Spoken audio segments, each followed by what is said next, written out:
Ustaz Raihan Abdul Aziz. Kata Imam Hasan Al-Banna dalam risalah taklimnya, maksudku dengan ukhuwah, yakni kasih sayang dan persaudaraan, adalah hati-hati dan roh terikat dengan ikatan akidah. Ikatan akidah adalah ikatan yang paling kukuh dan mahal.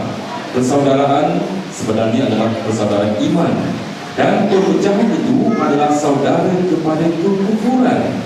Begitu sekali kasih sayang dalam Ustaz. Itulah kasih sayang dalam Islam dan Quran. Kita nak mulakan dengan bagi Ustaz mungkin boleh uraikan kasih sayang yang sebenarnya dalam Islam. Silakan kepada Ustaz. Assalamualaikum warahmatullahi wabarakatuh. Alhamdulillah wahdah, wassalatu wassalamu ala man la nabiyya ba'dah, wa ala alihi wa sahbihi wa man tabi'ahu wa nasarahu wa wala.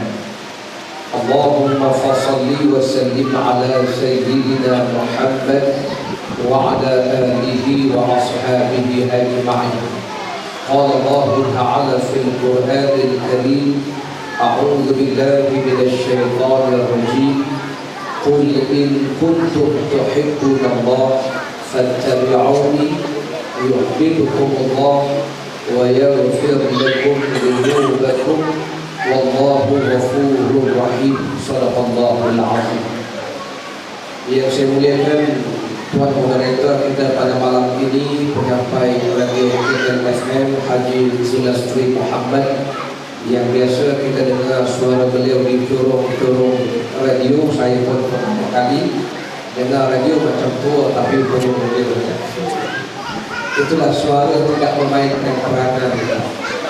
Baik, yang keduanya penerbit rancangan 3G Kasih Kepada Kekasih, Tuan Haji Abdul Manan Slamet, yang telah lama saya kenal, yang juga telah membawa suara saya beberapa kali keluar ke LFM. Terima kasih Tuan Haji Manan. Dan kepada saudara Ahmad Nazri Fahmi, kepada ahli kuasa Surah Al-Munawarah, Presiden 5, para penduduk Presiden 5 Putrajaya, kepada sahabat kader saya Ustazah Isfadiyah. Apa kabar tuan-tuan dan puan-puan sekalian? Sehat ke? Alhamdulillah. Jadi alhamdulillah malam ini kita dapat bersiaran dalam program kita 3P Kasih Kepada Kekasih ini. Para jemaah dirahmati Allah Ta'ala sekalian, bila kita sebut kasih ini, pertama sekali kita ingat kasih ini terbit daripada 3 perkara, 3 sumber. Sumber yang pertama, kasih itu datang daripada hati. Bila hati tadi sudah datang kasih yang berkobar-kobar, dia akan keluar daripada lidah dan lisan kita. Bila sudah tak cukup, sudah makin berkobar-kobar kasih itu, bukan saja daripada lidah, dia akan dijelmakan dengan bentuk tindakan-tindakan. Itulah sebabnya bila orang bercinta berkasih, maka akan pertama dia terbit daripada hati dia, kemudian daripada lidah dia, kemudian daripada tindakan-tindakan dia. Kan itulah kita tengok kadang-kadang di pokok-pokok ada lambang-lambang cinta dan kasih. Itu semua tangan-tangan yang sudah tidak boleh tahan. Saya ingat tuan-tuan perempuan dulu pun zaman bercinta, zaman berkasih. Kita ingat dekat buku sekolah tu habis nama bahawa dah. Betul ke tak betul ni? Jangan pura-pura pula ya. Itu cerita lama dulu lah. Saya tak nak abang saya. Habis buku dia dah anja. Yang keluar pula aku rasakan. Tapi apa boleh buat, itulah namanya perasaan kasih yang dipendam di hati, akhirnya dibuktikan dengan tangan dan anggota. Habis pokok getah mak kita, Raihan was dia. Itu kerana sudah meluap-luap cinta dan kasih. Para jemaah dirahmati Allah Ta'ala sekalian, itulah nama dan kasih ini. Dia tak cukup dengan hati, dia mesti dengan lidah, kemudian dengan anggota dan perbuatan manusia. Namun demikian dalam Islam ini, kalau kita tengok dalam Al-Quran, kalau kita semak dalam hadis Rasul sallallahu alaihi wasallam, Al-Imam Al-Ghazali rahimahullah membahagikan cinta dan kasih ini kepada tiga. Satu dinamakan hubbud din, cinta yang diasaskan atas asas agama. Yang kedua, hubbus syafaqah, cinta dan kasih yang diasaskan atas kekeluargaan, atas kasih sayang kerana keluarga, kerana anak, kerana saudara dan sahabat. Yang ketiga daripada hubbus syahwat, kasih dan cinta yang diasaskan atas nafsu syahwat. Maka dalam tiga-tiga ini, walaupun berbeza-beza, orang sanggup buat apa saja kerana kasih dan cinta. Kerana itulah dalam Al-Quran sendiri Allah berfirman, "Qul in kuntum tuhibbunallah fattabi'uni yuhibbukumullah wa yaghfir lakum dhunubakum wallahu ghafurur rahim." Allah berfirman dalam Al-Quran, katakan oleh wahai Muhammad, sebut oleh wahai Muhammad, sebut kepada manusia ramai, kalau kamu cintakan Allah, maka ikutlah dakwah ini. Itu namanya cinta kasih. Allah ajar kita, kalau kita kasihkan Allah, kita disuruh ikut Rasulullah sallallahu alaihi wasallam. Ini namanya cinta yang diasaskan atas agama, hubbud din. Karena itu bila kita ikut Rasulullah sallallahu alaihi wasallam, Allah berfirman, yuhibbukumullah, Allah akan kasih kepada kamu sekalian. Wa yaghfir lakum dzunubakum, tak cukup Allah kasih kita, Allah Taala akan ampunkan kita. Wa yaghfir lakum dzunubakum, dan Dia Allah akan mengampunkan kamu. Wa yaghfir lakum dzunubakum wallahu ghafurur rahim, dan Allah Taala Maha Pengampun lagi Maha Penyayang. Ini namanya cinta yang diasaskan atas agama. Ada balasan dia. Kita ni besok kalau ditakdirkan mati, besok kita ni semua akan mati. Nak pergi syurga ke neraka? Ibu-ibu bapa sekalian, syurga ke neraka? Jangan jawab, ada aku kisah. Itu sama ada hilang akal atau hilang ingatan. Semua kita nak ke syurga, jangan main-main. Ya, tanyalah siapa pun, tanya orang isap dadah pun, dah macam bro, sambil nanya, wah syurga dah. Dia belum mati, syurga dah. Tak adalah siapa pun, budak-budak yang merempit. Macam ni kalau mati, kita orang jarang di syurga, batu merempit, kita tukar malam Jumaat lah. Kalau mati, besok malaikat maut tak tanya. Dia pun tahu juga nak pergi syurga. Jadi kalau kita nak ke syurga, inilah antara cinta yang perlu kita tanamkan, ialah cinta agama. Hubbud din, cinta yang asasnya adalah cinta kepada apa yang Allah ajar kita dalam Quran, yang diajarkan oleh Rasul dalam beberapa hadis. Jadi ini yang pertama, cinta yang kita nak lihat dalam Islam. Ya, cinta yang diasaskan atas agama ini, Allah beri balasannya. Pertama, Allah cintakan kita. Oleh kerana syurga ni milik siapa? Milik Allah. Maka siapa yang dikasihi oleh Allah, mudah dia nak masuk syurga Allah Ta'ala. Oleh kerana nak ke syurga ni tempat orang yang tak punya dosa. Karena itulah bila orang cintakan Rasulullah, Allah ampunkan dosa. Syurga ni tempat orang yang tak punya dosa. Karena itulah kalau masih punya dosa, dicelup dalam neraka. Bersih dosanya, barulah layak untuk masuk syurga Allah. Jadi kalau begitu, cinta yang pertama yang diasaskan atas asas agama ini tak sia-sia.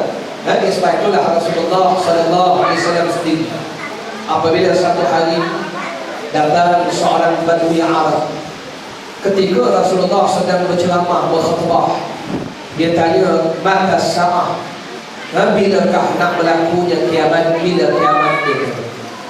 Jadi apabila Rasulullah sallallahu alaihi wasallam sedang khutbah, tak mau diganggu khutbahnya, Nabi menyelesaikan khutbah. Setengah riwayat ulama mengatakan Rasulullah marah dengan soalan begitu kerana mengganggu. Tetapi setelah selesai khutbah, Nabi bertanya, mana orang yang bertanya tentang bila kiamat itu? Lalu laki-laki tadi, Badui tadi berkata, saya ya Rasulullah. Kemudian Nabi bertanya, kamu bertanya tentang kiamat. Wama ista'dadna. Kamu tanya tentang kiamat, tetapi apakah persiapan yang telah kamu buat untuk menghadapi kiamat? Kata laki-laki tadi, ya Rasulullah, saya ni amal tak banyak, amalan tak banyak, sedekah tak banyak, tetapi yang saya siapkan, saya persediakan ialah kasih dan cinta saya kepada Allah dan Rasul. Bila Rasulullah dengar yang dia persiapkan dirinya cinta Allah dan Rasul, apa sabda Nabi? Anta ma'aman ahbabta. Kamu akan bersama dengan siapa yang kamu kasih itu. Jadi inilah orang yang kasihkan agama, orang yang kasih Allah, kasih Rasul ni. Kita bagi berbalu, berbalu-balu gitu. Bertuah. Itulah kasih yang pertama ni kita kena pertahankan. Yang kedua dinamakan kasih yang diasaskan atas keluarga. Umpamanya kita kasihkan isteri, kasihkan suami. Memanglah kena kasih, dah suami tak ramai, isteri pun tak ramai kan. Betul ke tak betul tuan-tuan? Tanya bawa apa ni, betul ke tidak? Mengaku je lah. Sebab orang laki-laki ni ditakdirkan oleh Allah, matanya tak sama dengan mata perempuan. Minta maaf Ustaz Ahmad, memang Allah takdirkan mata lelaki dengan mata perempuan ni tak sama. Agak-agak ibu-ibu laki-laki di matanya suka kepada aku. Kalau apa pula tidak, ibu-ibu tu matanya suka kepada aku. Jawapannya, laki-laki di matanya suka kan tengok perempuan. Iya, sebab itu mata kita ni disuruh jaga, kawal mata. Maka itulah Rasulullah SAW pesan kita, wahai anak muda, mana mampu kahwin, kahwin. Sebab kahwin ni boleh jaga mata, boleh jaga suara kemaluan. Itu suka orang laki-laki. Sebab itulah kadang-kadang kata orang daripada mata jatuh ke hati. Itu yang kadang-kadang saya pesanlah ibu-ibu, para isteri, jangan biarkan suami kita ni tengok TV banyak sangat. Sebab dia tengok TV, dia tengok orang sebelah, dia tengok orang sebelah, dia membanding-bandingkan. Tak sama dia. Faham tak faham? Kalau faham, hati-hati, jangan suka sangat ajak suami tengok wayang. Faham? Dia tengok artis ke dia tengok orang sebelah, lain kata. Itu sebabnya kadang-kadang cinta tu dia boleh berubah, kerana cinta itu ada asasnya. Karena itulah Rasulullah sebut, kalau kita nak kahwin, apa sabda Nabi? Tankahul mar'ah li arba. Nikahilah wanita itu sebab 4 kali. Antara yang Nabi sebut cantik dia. Tetapi dalam hadis yang lain Nabi kata cantik ni boleh pupus. Kerana harta pun boleh habis. Kerana keturunan pun boleh berubah. Akhirnya Nabi kata, fadfar bidhati din taribat yadah. Kawinlah kerana agamanya, kerana dia minat agama, suka agama, jaga agama, kawin yang itu selesai. Bidhati taribat yadah ni, kalau kita tepuk tangan tu orang kata taribat yadah nis. Jadi makna kata, para jemaah rahmati Allah Ta'ala sekalian, cinta yang diasaskan atas kasih ini dia boleh berubah, kecuali memang jelas niat dia antaranya ialah nikah tu kerana bukan kerana cantik, kerana harta, tapi kerana agama. Cinta yang seperti ini dia payah nak berubah. Tapi kalau dia kahwin kerana cantik, besok berubah cantiknya, berubah kasih sayang.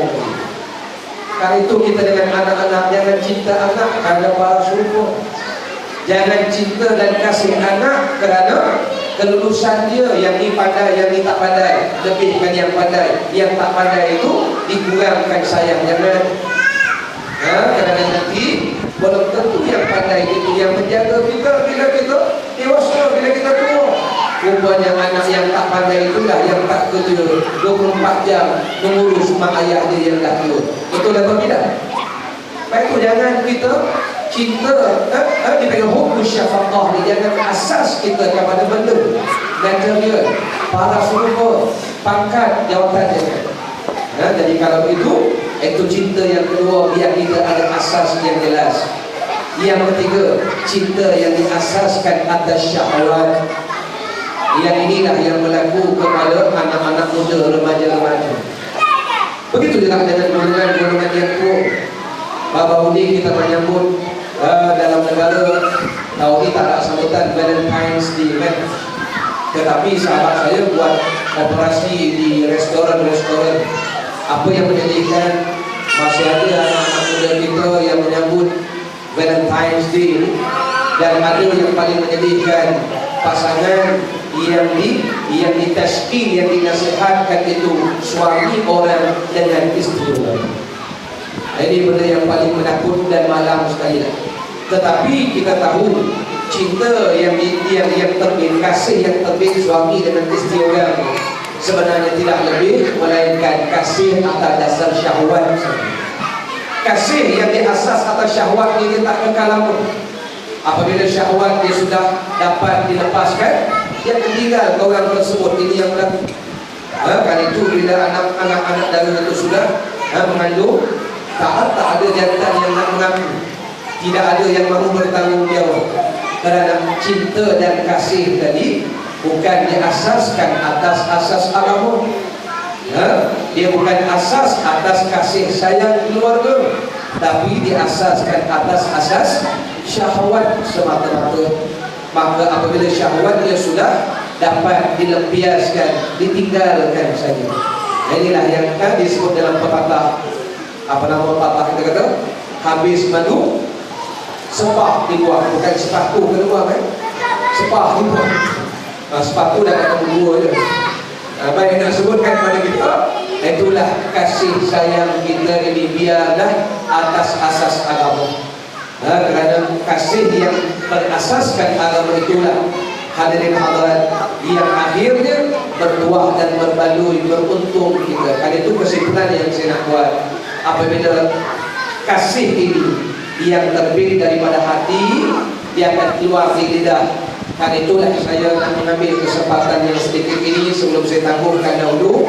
Saya nak jawab sedikitlah, kerana hari ini ada kumpulan simfoni burdah. Hari ini pun ada orang tak suka dengan burdah ini, qasidah. Dia kata ini zaman Rasulullah mana ada. Termasuklah berjanji itu dikatakan bid'ah dan sesat.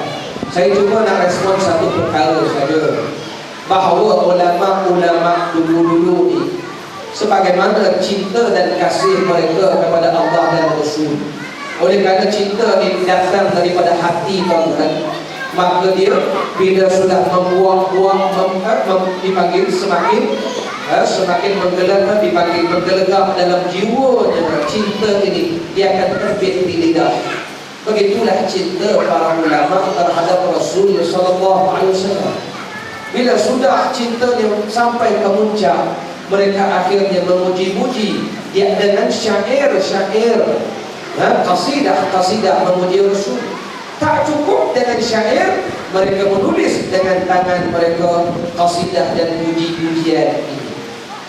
Contohnya mudah beginilah. Haji Zul bagi orang yang terlibat dengan penyiaran Ajabul Madan zaman dulu kan kita pernah gini pun ada lagu-lagu cinta kan. Lagu-lagu cinta kan terbit daripada hati. Kemudiannya diluahkan dengan perasaan. Kalau kita marah ulama-ulama memuji Rasulullah, mengapa kita tak marah ulama memuji kekasih? Kadang-kadang kita tengok ada sajak syair kasih begitu dahsyat. Demi cintaku padamu, kemana saja akan pulang, ke hujung dunia, ke bintang kegelapan. Demi cintaku padamu, kuserahkan jiwa dan raga, walaupun kutelan lautan bara. Bulan madu di awan biru. Itu tak apa dah dulu. Ya, saya confused ni. Saya ingat akan contoh kan. Bulan madu di awan biru, tiada yang mengganggu. Bulan madu di atas pelangi. hanya kita berdua. Ini namanya ekspresi kasih dan cinta. Begitulah ulama-ulama yang memuji Rasul kerana ekspresi kasih dan cinta kepada Rasul sallallahu alaihi wasallam. Itu baru sikit saya sebut, tak sebut lagi lagu-lagu yang lain tadi tu. Tak sebut lagi lagu itu apa nama, andainya aku pergi dulu sebelum itu kan. Di pohon cemara ini mengukirkan kata kita. Bulan tersenyum dan bersinar, berguguran daun jatuh lembut ke rambutku, merakikan suasana kita. Di sini ku berjanji di saksi rembulan.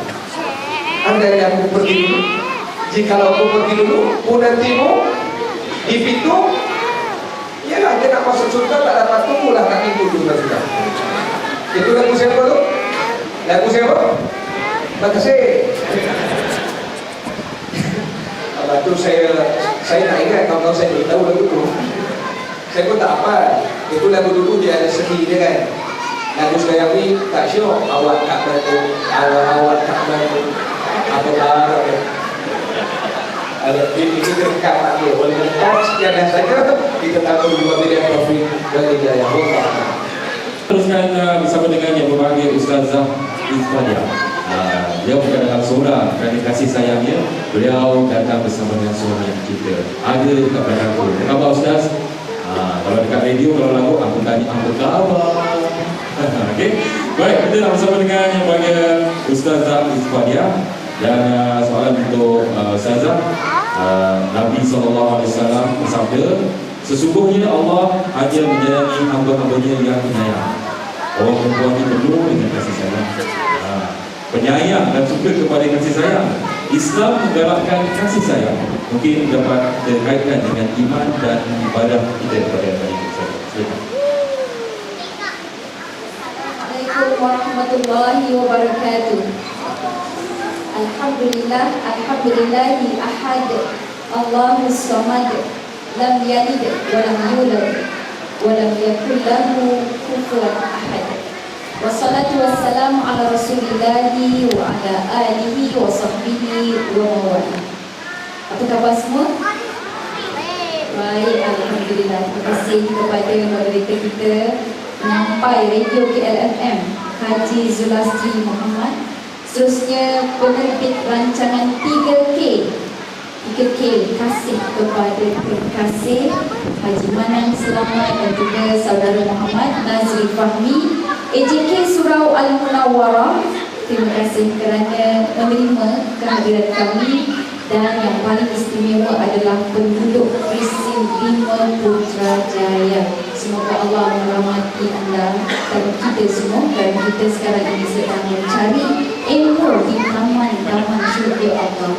Baik muslimin muslimat yang dikasihi, tidak lupa juga kita ucapan penghargaan kepada kumpulan simfoni Burdah. Mudah-mudahan dengan alunan ini kita lebih menghargai dan juga menghayati makna kasih kepada kekasih. Tuan-tuan puan-puan, bila kita sebut berkenaan dengan rasa kasih, rasa sayang, pernah tak tanya kenapa agaknya Allah Subhanahu wa Ta'ala memberikan kita perasaan tersebut? Kenapa ada perasaan cinta dan kasih?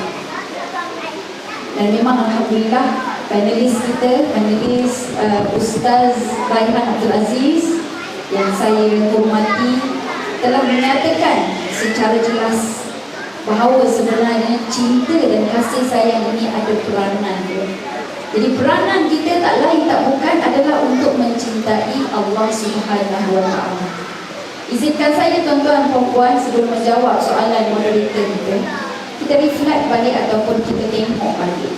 Tengok balik semasa kita dilahirkan. Nak ataupun tak nak, setuju ataupun tidak setuju, lahirnya kita di atas muka bumi ini, tuan-tuan dan puan, lahir je oek-oek tu, kita sudah mempunyai status. Bukan status single. Status kita ini hamba, konsum hamba. Kita walaupun sudah besar dan dewasa, kita menjadi tuan, kita menjadi majikan, kita jadi bos, kita jadi ibu bapa, kita jadi moderator, kita jadi panelis atau penyanyi, tetapi hakikatnya siapapun kita adalah hamba. Kalau kita sehingga meninggalkan perintah Allah kerana terpengaruh dengan kata-kata kawan kita, tuan-tuan puan, kita telah mengambil kawan menjadi tuan kita dan kita hamba pada kawan. Kalau kita dengar pula kata-kata nafsu kita, contohnya merokok, syok. Tapi para ulama kata rokok ini paling lebih, paling tinggi pun darjat dia boleh bagi makruh. Tak ada yang sunnah.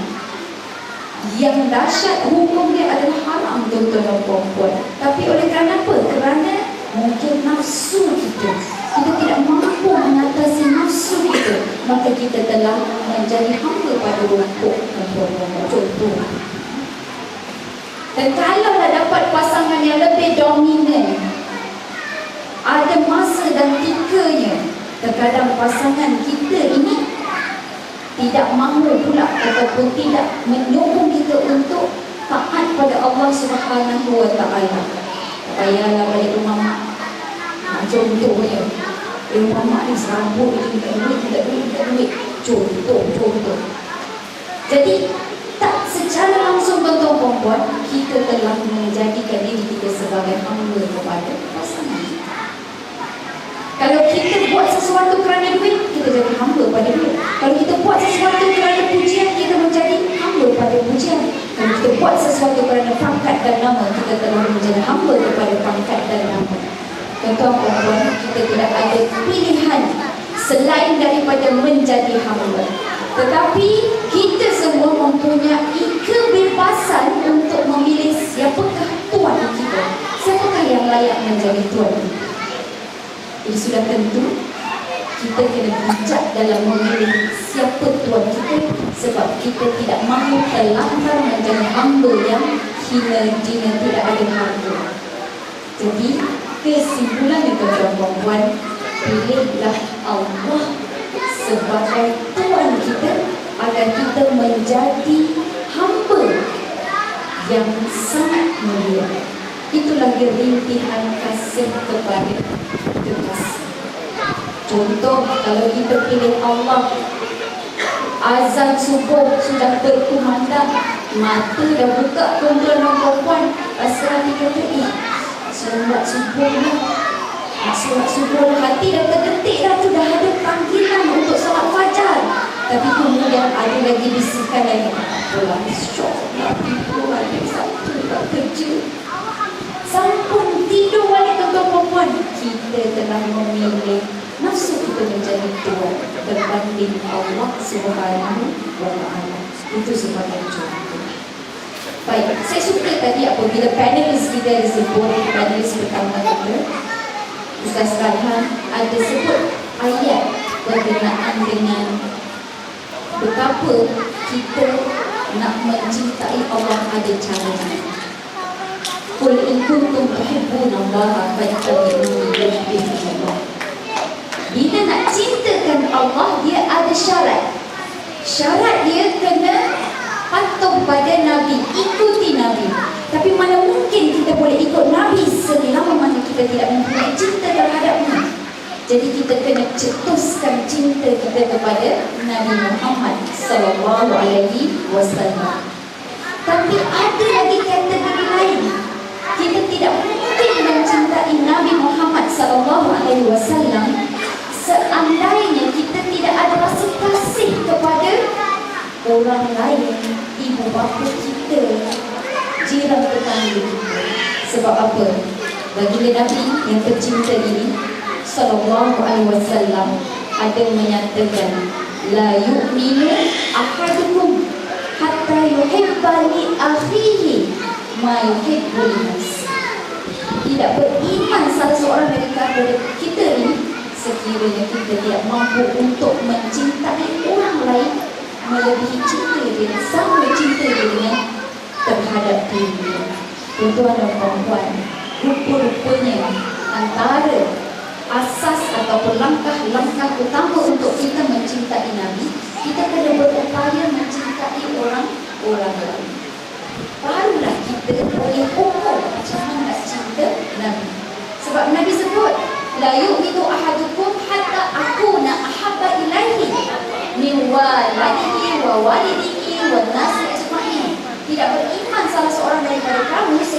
kamu tidak mencintai aku melebihi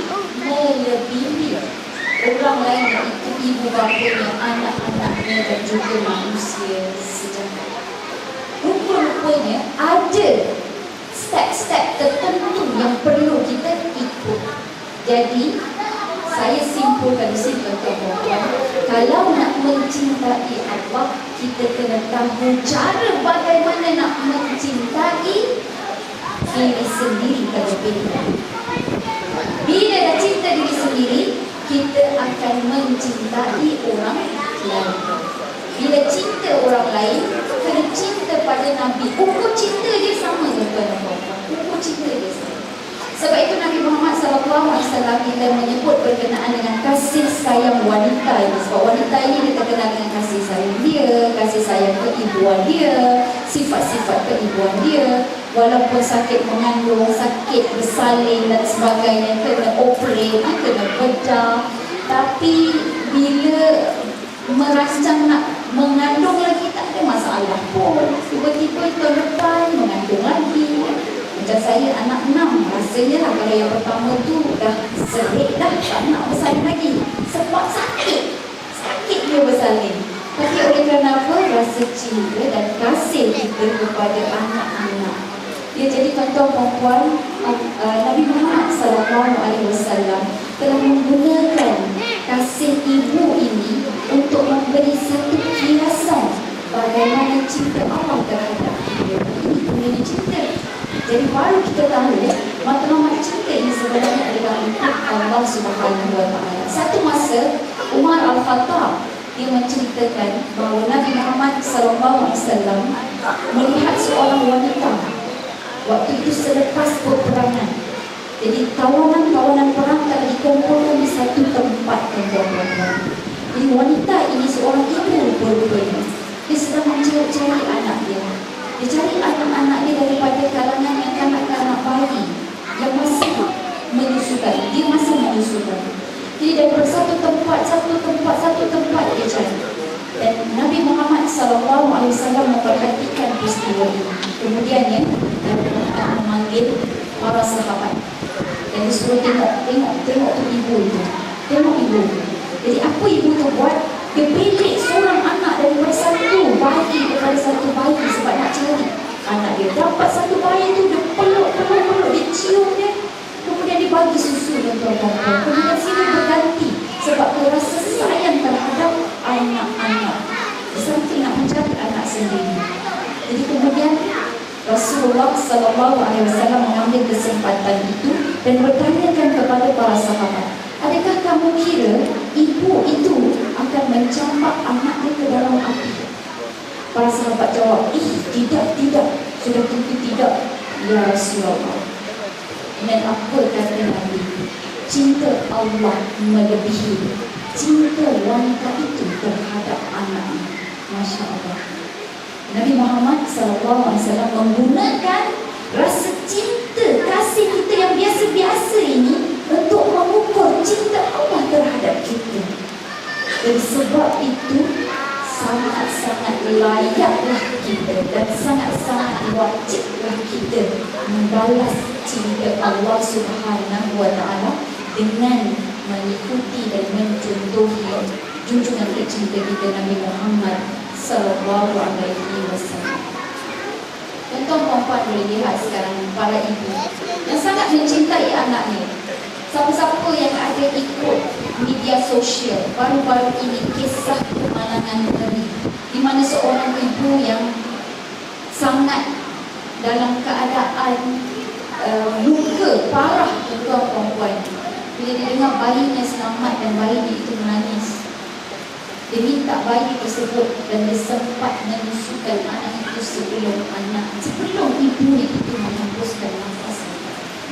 Ada dengar tak di media sosial? Ya, ada. Dan kita juga tahu baru-baru ini, tak silap saya, di mana seorang ibu menolak anaknya yang hampir kena langgar motor dan ibu itu menemui ajalnya. Ini kasih ibu. Berbayang tak kita? Rupanya kasih Allah pada kita melebihi kasih seorang ibu itu kepada anak-anak. Allahu Akbar. Jadi beginilah dia tuan-tuan dan puan-puan, kasih kepada kekasih, kita patut bersyukur dengan rasa cinta ini, rasa kasih ini, dengan cara kita memandu kasih kita kepada Tuhan kita yang sebenar, pemilik kita yang sebenar, iaitu Allah Subhanahu wa Ta'ala. Pastikan apabila kita mencintai sesuatu, itu adalah dikarenakan Allah Subhanahu wa Ta'ala. Kalau salah seorang yang mendapat naungan arasy di hari akhirat besok merupakan seseorang insan yang mempunyai sahabat ataupun saudara ataupun pasangan, maksudnya dia dengan orang lain bercinta dan berpisah kerana Allah Subhanahu wa Ta'ala. Jadi hubungan yang kita bina kerana Allah. Begitu juga kahwin, berkahwin kerana Allah, bukan berkahwin kerana dia cinta, I love you, you love me. Berkahwin kerana Allah, kerana kita sama-sama dapat meraih redha Allah. Dan nak solat pun senang, pahala dapat banyak tuan-tuan. Kalau kita berkahwin, betul tak? Kalau seorang-seorang solat, berapa pahala? Satu. Kalau dah berkahwin, anytime dia panggil, jom bang, kita dah masuk dah solat subuh ni, jom kita pergi surau. Pergi surau dah lagi, dengan jalan pergi surau lagi. Tapi kalau tak sempat pergi surau, di rumah saja dah boleh kita bangunkan solat berjemaah. Jadi pahala solat itu pun sudah 27 jadi tuan-tuan. Jadi itulah dia penggunaan teknik cinta kita ini untuk meraih kekasih yang sebenar dalam hidup kita. Jadi tuan-tuan dan puan-puan, saya rasa saya berhenti dulu setakat ini. Terima kasih atas perhatian. Kita akan jumpa lagi lepas ini. Terima kasih bagi. Terima kasih. Assalamualaikum. Ini soalan daripada salah seorang daripada pendengar kita ataupun penonton kita di sini melalui WhatsApp. Persoalan untuk 3K, bagaimanakah untuk wujudkan kasih dan cinta dalam beribadah? Adakah disebabkan hati sudah hitam, maka perasaan suka dan cinta untuk melakukan ibadah tersebut telah hilang? Jadi yang itu soalan pertama, dan menyusul berbanyak soalan kedua. Ustaz, soalan tadi itu. Bagaimanakah untuk wujudkan kasih dan cinta dalam ibadat? Adakah disebabkan hati sudah hitam, maka perasaan suka dan cinta untuk melakukan ibadat tersebut hilang? Alhamdulillah, alhamdulillah. Allahumma rabbi zidna ilma warzuqna fahma. Allahumma rabbi yassir wa la ta'assir wa afdal bil khair. Terima kasih kepada Tuan Halimanan, Tuan Hadir Ministeri, pada saudara sekalian, para jemaah penonton yang dirahmati Allah Subhanahu wa Ta'ala, pendengar-pendengar sekalian. Soalan yang berbunyi, bagaimanakah kita nak menanamkan kasih dan cinta dalam ibadah? Pertama sekali kita kena ingat apakah tujuan kita beribadah. Di sinilah Allah Ta'ala menyebutkan di dalam Al-Quran, wa ma khalaqtul jinna wal insa illa liya'budun. Dan tidak aku jadikan, tidak aku ciptakan jin dan manusia itu melainkan tujuan asalnya adalah untuk beribadah. Jadi ibadah ini tujuan Allah cipta manusia. Kerana itulah kita kena ingat, kita ini dilahirkan bukan untuk sekadar mencari kecantikan, beli makeup saja. Kita ni Allah ciptakan bukan saja untuk bekerja, cari makan, cari harta, tapi tujuan yang utama adalah ibadah. Jadi kalau manusia faham matlamat penciptaan dia pasti akan kasihkan ibadah. Itu yang pertama. Yang kedua, mengapa kita beribadah? Supaya kita kasihkan ibadah ini, Allah berfirman dalam Al-Quran, Tabarakalladzi biyadihi al-mulk wa huwa ala kulli syai'in qadir, alladzi khalaqal mauta wal hayata liyabluwakum ayyukum ahsanu amala. Jadi ibadah yang kita buat ini, sembahyang ke, puasa ke, zakat ke, haji, mentaati suami, apa saja, mencari yang halal, menjauhkan yang haram, itu ibadah ini.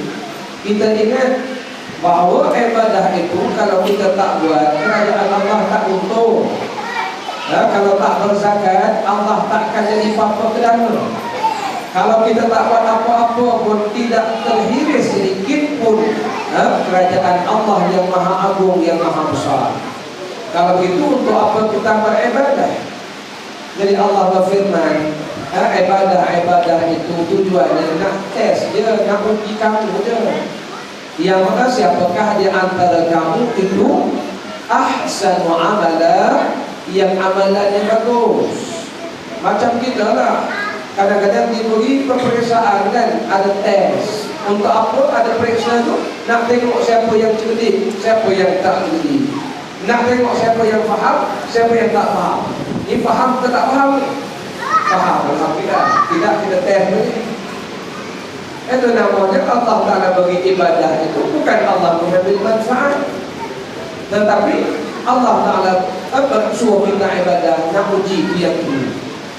Yang tiga je, macam mana nak menanamkan kasih pada ibadah. Kita kena tahu apa tujuan kita beribadah. Rasulullah SAW bersabda, kita ni kan dah ditanya tadi, kalau mati besok, akhirat besok, nak di syurga, nak di neraka. Jawab sekali lagi, syurga. Jangan jawab, kalau semua di syurga, siapa nak di neraka Ustaz? Awak dia. Orang nak di syurga boleh tanya, kalau semua di syurga, dah penuh pula nanti tak muat. Jangan, syurga ni luas, lebih luas ke langit dan bumi. Baik, kalau begitu, kita nak ke syurga Allah Ta'ala. Ya, kalau dengan dosa kita ini, sabda Nabi SAW, la yadkhulul jannah li ahadin bi amalihi aw kama. Tidak ada satu orang pun yang boleh harap amal ibadatnya untuk masuk syurga. Kalau begitu kita beribadat untuk apa? Kalau dengan ibadat tak boleh bawa ke syurga, sahabat tanya, wala anta? Ya Rasulullah, Tuhan pun tak boleh harap amalan ibadat Tuhan masuk syurga. Jawab Nabi, saya pun tak boleh harap amalan saya untuk bawa saya ke syurga. Melainkan kita beribadah ini supaya Allah ampun dan rahmat. Kerana itulah, cuba kita semak balik hadis Rasulullah. Apa kelebihan duduk majlis ilmu? Majlis ampun dan rahmat. Apa kelebihan orang berjalan ke surau masjid? Setiap langkah Allah ampun, setiap langkah Allah angkat darjat. Sampai di masjid menunggu-nunggu orang iqamat, menunggu dalam masjid nak sembahyang itu, malaikat sudah mintakan ampun, Allahumma ighfir lahu, Allahumma arham. Ini yang kita jadikan kita ibadat-ibadat ini. Kan kita nak ke syurga, kan dah disebut tadi, kalau nak ke syurga carilah ampun banyak-banyak. Kerana syurga itu tidak boleh dimasuki oleh orang yang berdosa. Cari ampun. Jadi beribadah ini mendapat ampunan. Kan itulah orang berpuasa, bulan Ramadan dinamakan bulan maghfirah, bulan keampunan. Bulan Ramadan bulan rahmat. Faham tak faham? Jadi kita beribadat itu nak mendapat ampun dan rahmat Allah Ta'ala. Itulah kunci kita ke syurga. Kalau itu bila kita faham, siapa yang tak suka nak beribadah? Betul bila Ustazah sebut tadi, dengan amal yang sedikit tadi pun Allah sudah beri kita macam-macam keadaan. Itu tak sebut lagi macam mana wuduk menggugurkan dosa. Wuduk ni dosa yang ada di muka kita Allah gugurkan. Dosa gugur dari kita. Gugur dosa daripada kaki-kaki kita tadi. Allah penyayangnya Allah Ta'ala, pemurahnya Allah Ta'ala. Nah, itu baru sebut wudu. Cuma ada satu masalah yang berlaku. Bila ada bab wudu ini, maka ustaz-ustaz itu bersalah. Nanti kalau nak tidur, ambil wudu dulu, nak gugur dosa-dosa. Dia menambil wudu. Dah suami nak sentuh, saya ada wudu. Dah takut batal wudu, dah menambah dosa pula. Padahal kalau suami sentuh itu pun ampun dosa. Allah, habis Ustaz batal wudu, nak buat macam mana? Tidur kan batal wudu juga. Habis tu ambil wudu tadi, kan ambil wudu tadi,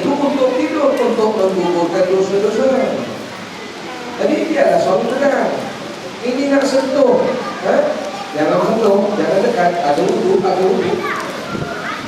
Kenapa hapus dosa? Itu kalau orang paham ibadah itu penghapus dosa, mendapat rahmat. Allah ada suami balik belum sempat buka baju dah dipicit bahunya. Kenapa ni? Nak minta Allah ampun dosa ayam. Faham tak faham? Jadi orang sini dah orang tak lain kan. Begitu juga suami ni kan. Balik dengan muka yang bawa nafkah yang halal pun sehingga Rasulullah SAW bersabda, apa yang kamu suap dalam mulut isteri kamu pun jadi sedekah. Kata para ulama, maksud Nabi sedekah pahala sedekah. Apa yang disuap? Sampai kan kamu mendatangi isteri kamu itu pun sedekah, dapat pahala sedekah. Mendatangi isteri dengan maksud minta maaf lah, maksudnya jima. Sudah tak muda tiap-tiap kali. Sehingga sahabat terkejut, ya Rasulullah, adakah seorang lelaki mendatangi istrinya, jima istri mendapat pahala? Kejut sahabat-sahabat. Jawab Rasulullah, apa pendapat kamu kalau dia mendatangi wanita-wanita lain, adakah berdosa? Kalau begitu, kenapa dia mendatangi istrinya tidak mendapat pahala? Allah kalau begitu, tapi jangan balik dulu. Nak sebut apa dia? Nak sebut kita ni beribadah. Apa tujuan kita? Nak ke syurga. Tapi nak ke syurga, antaranya carilah pengampun dosa dan rahmat Allah Subhanahu wa ta'ala. Jadi itulah kalau orang faham tuan-tuan, Allah tak sepakat dah. Setiap masa dia akan beribadah. Cuma yang saya nak simpulkan akhirnya, ibadahnya ada dua macam lah. Satu ibadah yang khusus, satu ibadah yang umum. Allah ta'ala. Kita teruskan dengan soalan seterusnya. Jadi nampaknya mungkin macam hujan tu SMS dan juga WhatsApp yang saya beri kepada penonton-penonton di sini. Soalan kedua soalannya dibincangkan kita. Assalamualaikum warahmatullahi wabarakatuh. Apakah hukum jika seseorang itu lengkap solat 4 waktu sehari hari, tapi waktu subuh telah ditinggalkan? Adakah solat yang lain diterima oleh Allah Subhanahu wa taala? Auzubillahiminasyaitonirrajim. Tuan-tuan dan puan-puan yang dimuliakan, di dalam soal menunaikan ibadah-ibadah wajib memang kita tahu Islam ini adalah agama yang sederhana. Dan maksud sederhana ini adalah apabila kita melakukan segala arahan yang diberikan secara keseluruhan, itulah dia sederhana. Dan kita tidak boleh mengira sesuatu itu menurut akal kita. Sebagai contoh, kalaulah kita diminta untuk menjawab soalan matematik, soalan kuis ada 5 soalan kuis. Kita jawab 4 sahaja. 1 ni malas kita nak jawab sebab 1 tak cukup masa. Atau lagi 4 ni kita dah yakin dah betul dah.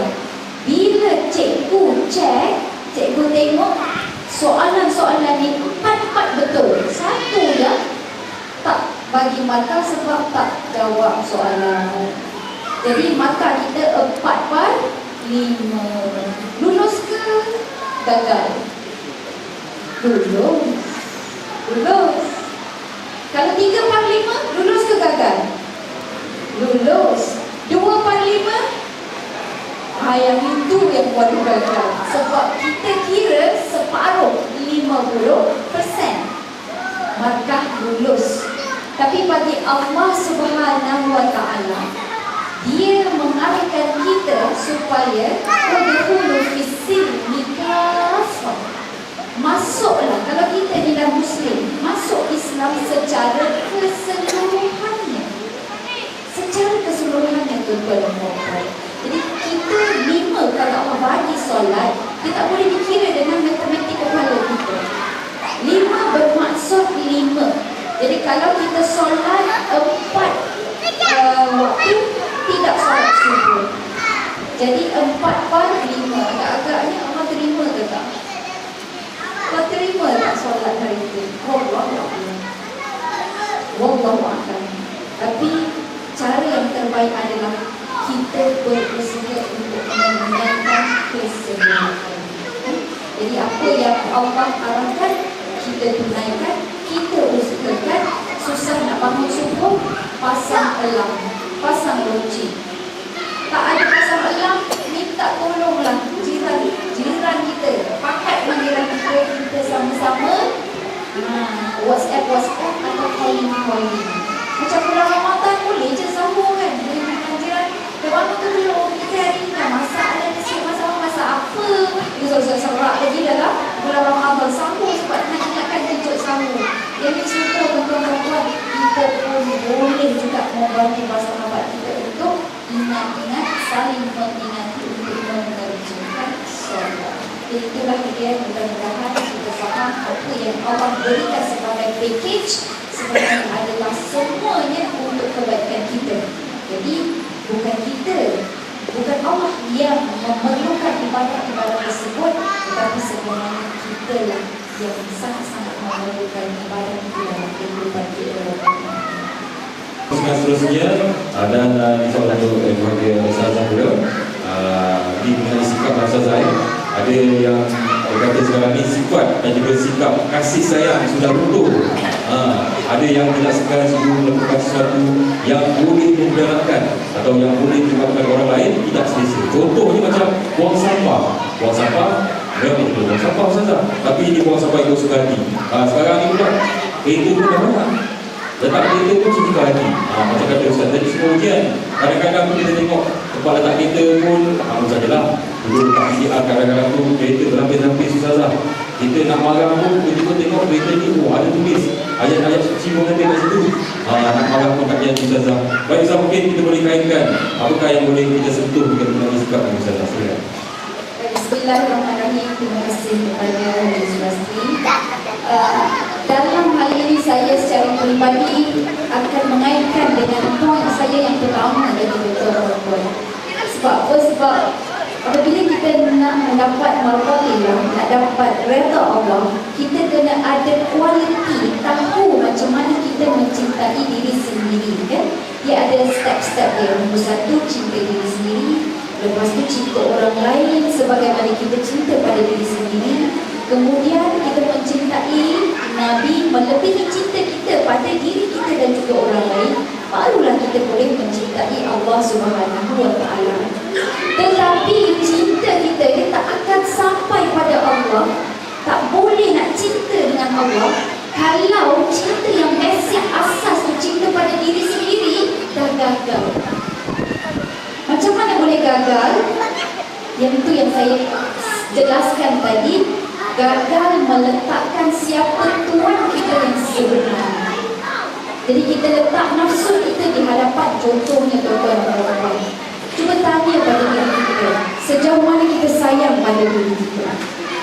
Biasanya lah kalau kita sayang pada diri kita ni, kita sayang, kita suka apa yang kita suka lah.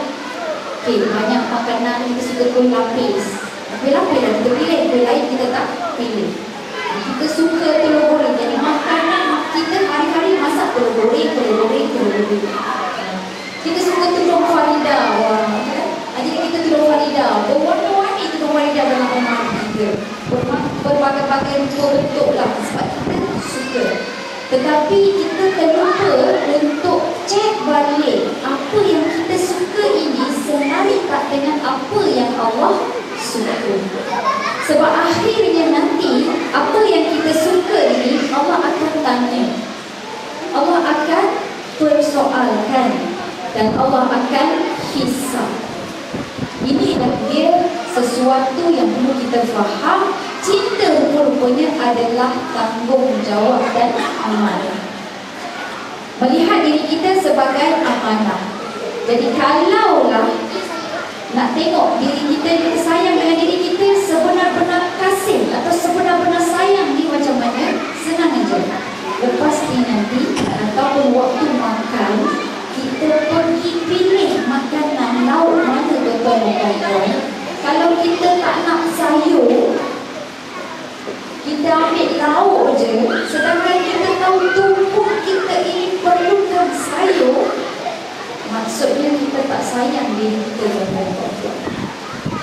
Jadi begitu juga kalau kita lihat anak-anak kita nak main hujan. Kita sayang dengan anak-anak Betul tak? Kita tahu kalau kena hujan nanti demam.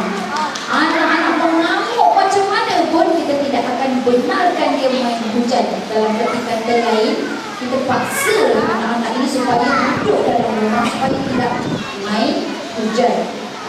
Kenapa tak nak kena demam? Jadi itu tanda kasih kita yang sebenar terhadap anak kita. Tapi kalau contoh dia suka makan junk food, makanan-makanan ringan dan sebagainya, dia minta singgah dekat stesen minyak Petronas, dia minta ubi, nak beli ni, nak beli ni, nak beli ni. Kita kata jangan banyak sangat pewarna tu, nanti awak sakit, awak demam, awak batuk. Oh, dia pun nangis-nangis, berguling-guling dekat situ. Sebab kita malu lah agaknya dengan orang lain, kita pun kata okey lah. Dia bilang okey lah anak ni makan. Maksudnya kita tidak benar-benar protect ataupun mengawal anak-anak tidak benar-benar penyayang. Malah sebenarnya kita bagi dia chance dan peluang lagi untuk psycho kita tuan-tuan perempuan. Sebab akan datang bila dia nak sesuatu, apa dia buat? Dia akan berguling-guling. Dia belajar berguling-guling kata-kata ni mak konsum buat ini. Jadi sebab itu ketegasan terhadap diri kita, disiplin terhadap diri kita sangat penting untuk memahami cinta yang sebenar. Jadi bila kita faham dan cinta sudah dengan diri kita yang sebenar, maka kita akan meletakkan diri kita pada tempat yang amanah. Dan barulah kita tahu dengan ukuran yang sama, kita cinta diri kita, kita tengok diri kita amanah. Bila kita tengok orang lain juga sebagai amanah ataupun peluang untuk mendapat redha Allah Subhanahu wa Ta'ala, barulah tuan moderator kalau kita pagi, kita tidak akan menyusahkan orang lain. Sebab kita menyayangi orang lain sebagaimana kita sayang pada diri kita. Tapi kalau asasnya kita sayang pada diri kita sebab nafsu, sebab kita suka lah, sebab kita self-satisfaction, self-satisfaction. Kenapa ni tak tutup aurat contohnya, kenapa tak pakai tudung tak tutup aurat? Self-satisfaction kita betul lagi. Contohnya itu antara contoh kita kurang menyayangi diri kita ataupun kita tidak meletakkan sayang kita itu pada tempatnya. Jadi kita tidak akan menyuruh orang lain menutup aurat. Sama juga kalau kita tak suka bangun pagi, sebab kita tak suka kan, Allah suruh bangun pagi, kita tak ikut. Sebab cinta kita tu sebab nafsu. Jadi bila anak-anak kita tak bangun pagi semua, kita pun tak kisah. Begitu juga anak-anak kita masuk dekat surau, masuk rumah tak susun selipar kasut, tak kisah. Sebab kita pun tidak biasa dengan perkara tersebut. Jadi nombor satu, perkara yang menyebabkan berlaku pencemaran akhlak di atas muka bumi ini adalah kerana kita tidak mampu untuk menyayangi diri kita ini dengan sebenar-benar cinta dan perhatian. Sebab sebenar-benar cinta ini kena disiplin yang kuat, ketegasan. Contoh bulan Ramadan kena puasa. Rupanya banyak faedah pada diri kita, tapi kita kena paksa. Begitu juga solat 5 waktu. 5 waktu sehari, bukan 5 hari satu. Jadi satu hari 5 waktu, bukan 5 hari sekali. Kita kena paksa diri kita. Kita kena disiplin dan juga tegas. Jadi barulah kita boleh membina masyarakat yang baik. Kalau tak kita pergi tandas, terlupa sebab tak biasa. Nombor satu tadi tak cinta, yang kedua tidak biasa atau tidak membudayakan. Sebab itu beberapa orang pakar dalam pendidikan yang mengatakan apabila seseorang individu tidak mematuhi peraturan-peraturan tertentu, itu disebabkan dua perkara yang jelas. Perkara pertama, kerana mereka tidak tahu. Sebab itulah dalam Islam menunjukkan kita supaya menuntut ilmu. Kita jadikan diri kita sebelum ini tidak tahu menjadi tahu. Dia bukan tahu kuih untuk perempuan, jadi tahu dengan ilmu. Yang kedua, kenapa masyarakat tidak mematuhi peraturan? Masyarakat tidak patuh pada peraturan kerana tidak dibudayakan. Dan nilai yang nak dibudayakan ini tuan-tuan dan puan-puan diperlukan masa.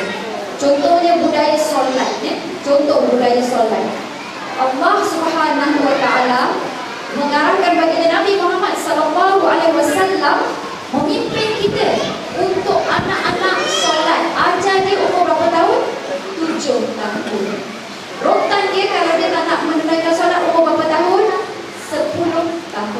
Saya bukan nak cerita rotan, saya bukan nak cerita ajar solat. Tapi saya nak tanya tuan-tuan puan-puan, berapa tempoh dari 7 tahun hingga 10 tahun? Berapakah tempoh kebudayaan itu? Berapa tahun? 3 tahun. 7, 8, 9, 10 ya. 3 tahun membudayakan anak-anak itu dengan solat. Sebab itu tidak cukup sebenarnya kalau kita ajar solat subuh 2 rakaat, ini bacaan dia, doa Fatihah dan sebagainya, ditingkah Fatihah, surah, kemudian doa kunut. Tak cukup tu teman-teman. Hari sini kita ajar solat subuh, Selasa solat subuh, sampai hari Jumaat solat Isyak. Cukup dah 5 waktu. Kita ajar dia. Yang penting adalah apa? Kena ajar budaya. Jadi kita tanya lagi, kita skrip kita kejutkan anak waktu pagi. Apa skrip kita? Bangun. Nak sekolah ni nanti bos datang lambat. Bangun, mak nak pergi kerja ni dah lambat. Jadi bila datang hari Sabtu dengan Ahad, skrip kita hilang. Jadi itu yang anak-anak tak ada budaya untuk bangun solat subuh. Kita menyaksikan berapa ramai antara kita dalam kita, anak-anak kita, tuan-tuan. Dia tahu solat tapi tidak tunaikan solat. Sebab itu dalam bentuk kasih sayang ini dia perlu ada pembudayaan. Yang kita kena membiasakan, kita kena bagi dia hadiah. Kalau sebab Allah Subhanahu Wa Taala mengajar kita ada pahala, ada dosa. Itu juga kita dengan anak-anak kita dalam proses mendisiplinkan anak ini dengan budaya-budaya yang baik. Kita kena ada bentuk hadiah, kita kena juga ada bentuk hukuman ataupun dengan kata lain ingatan kepada anak-anak ini. Jadi insya-Allah dengan cara ini kita boleh membudayakan satu budaya yang cukup baik kepada diri kita, kepada keluarga kita dan juga masyarakat kita setempat. Mulakan dengan nombor 1, mencintai diri dengan sebenar-benar cinta. Dan yang kedua, kena ada budaya yang boleh kita ciptakan daripada persekitaran kita, daripada kalangan ahli-ahli jemaah kita di masjid, di surau dan juga di taman-taman rumah. Kita nak terus bersama dengan yang bahagia Ustaz Rahim Aziz dalam ketegasan juga di dalam surah Al-Tahrim ayat yang ke-6 yang bermaksud, wahai orang-orang yang beriman, peliharalah diri kamu dan keluarga kamu dari neraka yang bahan-bahan pakanannya manusia dan batu yang berhala. Neraka itu dijaga dan dikawal oleh malaikat-malaikat yang tugas kasar layanannya. Mereka tidak menerangkan kepada Allah dalam segala yang diperintahkannya kepada mereka, dan mereka boleh tetap melakukan segala yang diperintahkan. Mari kita kaitkan Ustaz dengan kasih sayang dan ketegasan ini Ustaz. Alhamdulillah, alhamdulillah, Allah rafa'ah dan fikir ma'alim al-takwil. Terima kasih kepada sahabat kita. Ada sahabat dari saya, Ustazah Isfadiyah, Dr. dan Muhammad sekian. Masih boleh bertahan atau tidak? Ya atau tidak? Kita ada baki 52 kursinya tadi. Jadi pukul 2 pagi sebaliknya. Boleh atau tidak? Jadi kakak yang tadi boleh. Para jemaah yang rahmat Allah Taala sekalian, alhamdulillah bila kita sebut tentang firman Allah, qu anfusakum wa ahlikum nar. Datang satu perintah dari Allah, peliharalah olehmu sekalian. Pertama sekali anfusakum, diri kamu.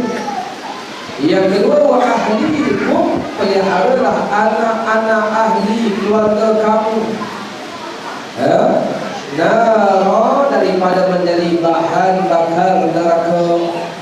Dalam ayat itu Allah perintahkan setiap ketua keluarga, ayah, tadi itu kan bila Ustazah sebut tadi mak dia anak bangun-bangun, dia sebenarnya Allah Ta'ala atau Rasulullah dah bagi kita tugas-tugas. Sebenarnya tugas menidurkan anak, tugas mak. Tugas membangunkan anak, tugas apa? Ayah. Baik itu kalau mak bangunkan anak, saya tahu dah sebab kita ada mak. Tapi kalau bapak yang bangun, Suruh bangun. Kalau tak bangun, bangun. Bangun tak? Memang kena balun. Lepas tu suara bapak tu ada. Kalau suara mak bangun. Macam mendua-dua kita. Berbeza pula kalau bapak pula nak menidurkan anak, bapak tak tidur. Dia menyanyi lagu lah Allah. Bapak cukup lah. Bilangkan tu kita. Kata mak, kalau mak dua-dua ya Allah, dia ni kena tak mak pula garu-garu pada kita, gosok-gosok pada kita. Jangan kata anak bapak pun kena. Baik, kalau begitu inilah tugas lelaki yang diberikan oleh Allah Subhanahu wa taala. Dalam ayat itu Allah perintahkan kita sebagai seorang lelaki termasuklah isteri sebagai pembantu. Pertama sekali kita disuruh jaga diri kita. Kemudian diperintahkan pelihara ahli keluarga kita. Hadirin hadirat, Rasulullah SAW bersabda, tiap-tiap manusia Allah sudah sediakan tempat duduknya dalam syurga dan dalam neraka. Setiap manusia ini, sabda Rasulullah, setiap manusia Allah sudah sediakan tempat duduknya dalam syurga dan dalam neraka. Tetapi kalau dia tidak dapat masuk syurga, maka ahli syurga akan mewarisi tempat tinggalnya di syurga. Lalu kita kena ingat, ayat ini menunjukkan Allah Ta'ala sebenarnya mahu kita pergi syurga Allah Ta'ala. Tetapi iblis yang menjanjikan, mohon kepada Allah, merayu, ya Allah, berilah aku tempoh untuk aku menyesatkan mereka bersama-samaku dalam neraka. Kalau begitu para jemaah rahmatullah Allah, di sinilah kita lihat betapa kasihnya, perlunya kasih sayang seorang ayah kepada ahli keluarga. Karena itulah jangan disuapkan mulut istri dan anaknya dengan hasil yang haram, sumber yang haram, rasuah, duit yang tidak halal. Ini kasih sayang yang perlu ada. Dan kemudiannya kasih sayang inilah mengapa Rasulullah SAW perintahkan setiap ayah supaya didik anak-anaknya solat. Kerana solat itulah imaduddin, tiang agama. Siapa yang tak solat, maka bagaimana dia nak masuk syurga Allah Subhanahu wa taala? Karena itulah tugas seorang ayah, muru auladakum bis-shalah. Suruh anak-anaknya bersolat ketika umur 7 tahun. Pukul dia kalau tak solat usia 10 tahun. Cuma pukulan itu janganlah pukulan smackdown. Jangan pukul anak macam WWF punya wrestling. Bila anak-anaknya koyak kulit-kulitnya, patah tulang-tulangnya, tidak boleh. Pukul sekadar mendidik supaya dia jangan tinggal solat. Kan kita sama-sama nak ke syurga Allah Ta'ala. Sehingga Aisyah tanya Rasulullah, ya Rasulullah, adakah seorang itu mengenali ahli keluarganya di hari akhirat nanti dalam keadaan huru hara? Aisyah tanya, wakil kita Aisyah tanya, ya Rasulullah, suami kenal isteri, isteri kenal suami, ibu kenal anak, anak kenal ayah? Apa jawab Rasulullah? Wahai Aisyah, masing-masing mengenali sesama mereka kecuali yang pertama mereka tak kenal. Yang pertama ketika nak menerima suratan amalan, waktu itu masing-masing dah tak kenal. Karena masing-masing sudah fikirkan diri masing-masing, nafsi. Yang kedua kita tidak mengenali sama-sama keluarga ketika nak ditimbang di atas timbangan neraca al-mizan. Masing-masing dah tak kenal nafsi. Yang ketiga, ketika nak melintas di tiang seram, yang ini pun masing-masing dah tak kenal. Di sini kita lihat bahawa dalam suasana yang lain masing-masing masih ingat mengingat. Karena itulah kita dipesan sebelum kita menuju ke alam yang kekal abadi ini. Atas dunia ini kita kena sayang, berkasih sayang. Ya, sayang itu mestilah sayang, jangan sampai diumpan dalam neraka Allah. Kerana Allah berfirman, "Faman zuhziha 'anil nar wa udkhilal jannati faqad faz." Siapa-siapa yang dapat hindarkan dirinya dari neraka dan dapat dimasukkan dirinya wa udkhila dimasukkan dia ke dalam syurga Allah Ta'ala, faqad faz, maka sesungguhnya inilah orang yang paling berjaya. Jadi kalau begitu, kita ini disuruh anak kita kena ada sayang. Kan itulah pukul anak tak semayang tu kena sayang. Marah anak tak puasa itu kena marah, wajib dimarah kerana sayang. Adakah kita tergamak melihat anak dibakar? Terutama Ustazah sebut tadi, ibu ni Allah, dia punya sayang anak dia kadang-kadang walaupun anak dia jahat. Orang tanya kenapa anak kak yang pertama pilot, apa dalam mana kak? Rapid KL dia, rupanya driver kak. Oh, punya sayang kepada pilot. Yang kedua contoh, itu hari SPM pun tak lulus, ya dah, ramai pun sakit, dia seorang menjadi enjin di sini. Nanti dada, panggil doktor. Yang ketiga, cikgu. Dia ke? Setahu saya, ada PNR pun tak lulus. Yalah, ramai anak muridnya, anak murid pekak dan bisu.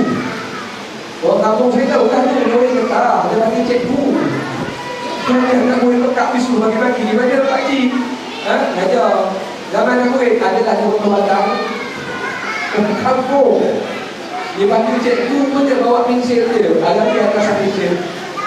Ini orang kampung tahu tak? Tahu orang belakang orang KL kan? Saya orang KL juga. Tak cari kat sini mana? Tak jauh lagi dia. Pada zaman rahmat Allah Taala sekalian.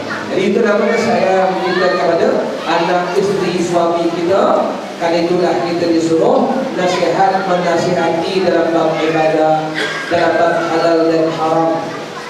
Sebab saya sebutkan tadi, kata kita disebutkan nanti syurga Allah Ta'ala. Maka kita sayang isteri kepada suami, sampai Rasulullah mengajar kepada isteri-isteri apa yang Nabi sebut. Nabi sebut kepada para isteri dan kepada para suami. Orang laki-laki ini tadi kan saya sudah sebut, matanya kan Allah takdirkan, mata laki-laki ini suka tengok perempuan. Satu hari Rasulullah bersabda, kalau kamu berjalan, kamu lihat wanita-wanita itu sehingga timbul pesan gairah, baliklah kepada isteri kamu. Apa yang ada pada perempuan itu ada pada isteri kamu. Patut orang perempuan disuruh layan suami. Patut orang perempuan layan suami. Rasulullah ada bila ditanya oleh wanita-wanita, muslimat, ya Rasulullah, orang laki-laki mudah nak di syurga, banyak pahalanya berjamaah di masjid kami, ya Rasulullah. Nabi pun sebut, kamu jaga 4 perkara. Pertama, jaga sembahyang kamu. Yang kedua, jaga puasa Ramadan kamu. Yang ketiga, jaga faraj kemaluan kamu. Yang keempat, jaga suami kamu, taati dia. Taat suami itu. Jadi nak sebutkan, oleh kerana orang lelaki ini dia suka kepada perempuan, dan dia adalah sebab Allah jadikan orang lelaki besok di akhirat banyak bidadari. Tetapi orang lelaki tak teringat perempuan kita ni dia suka apa? Allah takdirkan orang perempuan ni dia suka kepada perhiasan. Patut nak ambil hati wanita-wanita balik dan diberikan perhiasan. Ya, tak jaya tanya orang sebelah. Itu yang tidak kadang-kadang.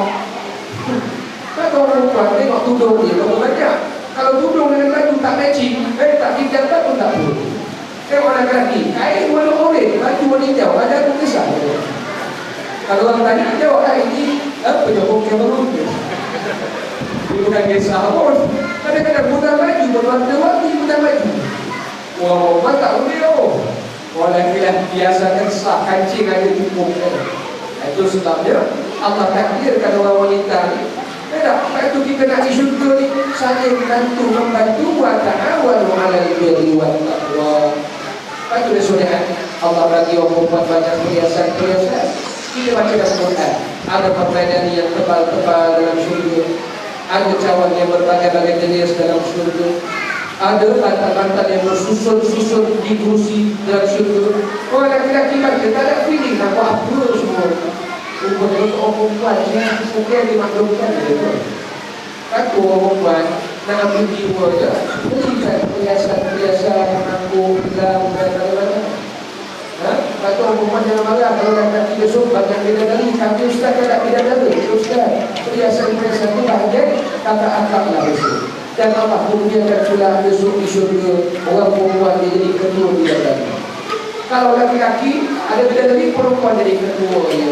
Kalau bidadari itu cantik, takkan ketua dia kerapu-kerapu. Lebih dari itulah ketua dia. Cuma ada satu soalan yang tak berani dia ditanya. Ada yang tanya, Ustaz, betul Ustaz, isteri kita dari bidadari di syurga? Ya Syekh, kenapa Syekh? Tak ada yang lain Ustaz. Kenapa? Yang lain tak ada Ustaz. Nak yang lain, buangkan sekali lagi. Tapi kalau orang berada lah, sudah berada. Ya, tak sebutkan pada kita. Besok hadirin hadirat pada jemaah rahmati Allah. Jadi kesimpulan yang saya nak sebut ialah bagaimana kita ni semua nak menuju syurga Allah Subhanahu wa taala. Jangan kita lupakan ahli keluarga kita.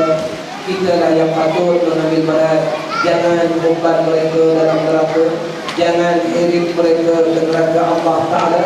Kita sepatutnya bersama-sama saling tolong-menolong, bantu-membantu untuk menjadi orang yang berjaya. Ialah orang yang dapat menghindarkan neraka dan dapat membawa diri kita masuk dalam syurga Allah Subhanahu wa taala. Inilah namanya kasih kita ke di atas dasar agama Allah Subhanahu wa taala. Wallahu a'lam. Terima kasih. Baik, bagaimanakah kita sebagai seorang anak hendak menyampaikan rasa amal kita dan juga rasa terima kasih kita kepada ibu kita yang telah meninggal dunia.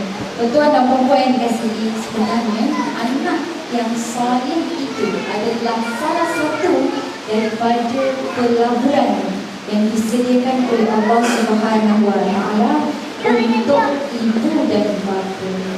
Sebab apa? Apabila seseorang meninggal dunia, terputus seluruh amalannya kecuali 3 perkara. Yang pertama adalah ilmu yang tafahumi, ilmu yang dimanfaatkan.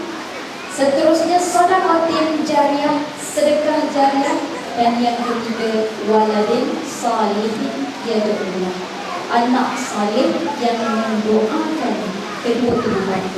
Jadi untuk ibu kita, saya sarankan seringlah doakan untuk ibu dan ayah kita, straight terus minta daripada Allah Subhanahu wa taala. Sama ada dalam solat kita ataupun kita setiap saat kalau kita teringat ibu ayah kita, terus doakan untuk mereka. Dan anak-anak kita ini perlu kita didik dengan budaya doa. Walaupun ibu dan ayahnya masih hidup lagi beberapa tahun, bukan nak doakan jangan tunggu mak ayah dah mati je. Doa masih hidup lagi, kita ajar dia supaya sentiasa mendoakan ibu dan ayahnya. Lepas solat, lepas wudu, habis makan, tunggu solat, lepas azan. Kita ajar anak ni bila nak buat sesuatu dengan baca Bismillah. Di dalam hati doakan sekali mak dan ayah supaya mak ayah ini sentiasa diampunkan oleh Allah Subhanahu wa taala. Itu sebabnya kita. Baik, apa lagi yang boleh kita lakukan untuk ibu kita yang telah meninggal dunia? Tuan-tuan puan-puan yang dimuliakan, antara lain adalah Nabi Muhammad SAW mengajarkan kita anak-anak supaya terus berhubung silaturahim dengan insan-insan yang ibu dan bapanya sentiasa bangunkan hubungan silaturahim.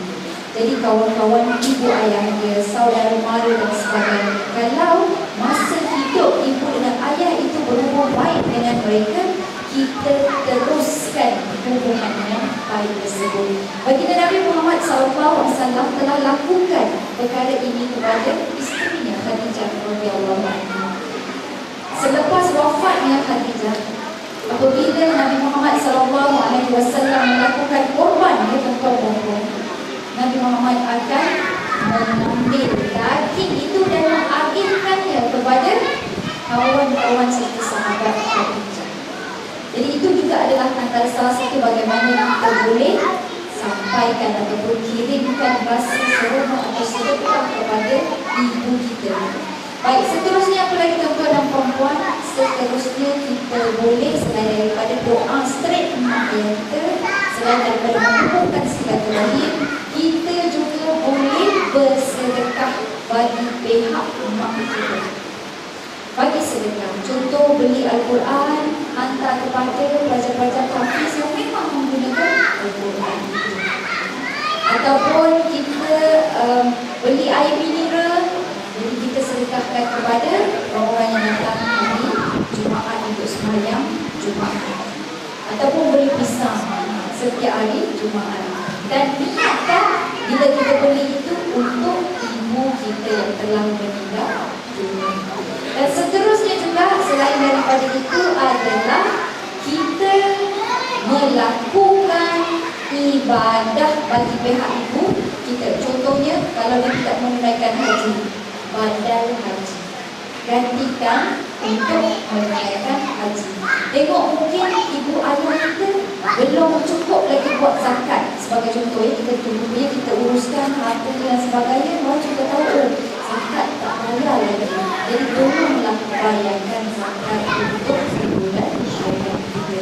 Jadi insyaAllah muslimin-muslimat yang dikasihi, dengan cara itu ibu dan ayah kita tidak ada hutang dengan Allah Subhanahu Wa Taala, dan dalam satu masa yang sama mempunyai anak yang saleh yang sentiasa mendoakan, menghubungkan silaturahim dan menggunakan harta untuk memberi sedekah atas nama Allah.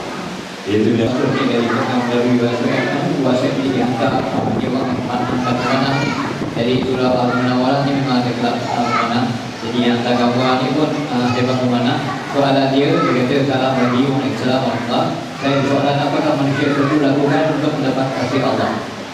Jadi soalan itu, apakah manusia perlu lakukan untuk mendapat kasih Allah? Baik, saya silakan kepada Ustaz ketua orang itu cukup memandang Ustaz.